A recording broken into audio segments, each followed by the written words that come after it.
Voici quelques remarques sur l'utilisation des numérotations de lignes avec LibreOffice.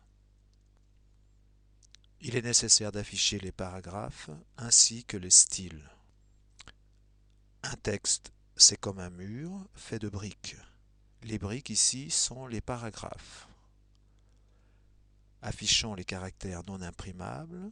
Des pieds de poule apparaissent, cette sorte de P, P pour paragraphe, qui indique chaque paragraphe. Il y a ici 4 paragraphes, une première ligne qui est le titre, texte pour exemple en gras centré en verdana. Une deuxième ligne vide. Si l'on tapait du texte, il aurait les mêmes attributs que la première. Un corps de texte conséquent et un dernier paragraphe vide. Affichons ces différents attributs.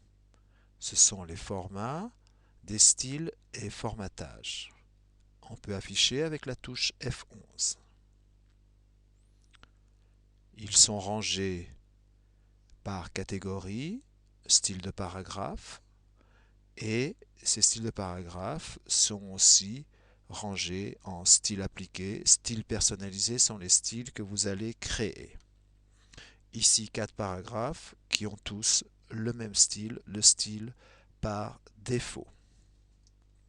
Remarquons qu'ils ont tous le même style, mais à l'écran, on ne voit pas les mêmes attributs.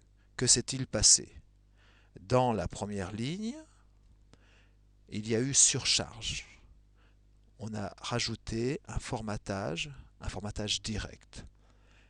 Nous avons l'outil format effacer le formatage direct. Alors, vous voyez que cette première ligne a les mêmes attributs que le corps de texte. Annulons cette action. Nous, on désire garder ce formatage. Une dernière remarque.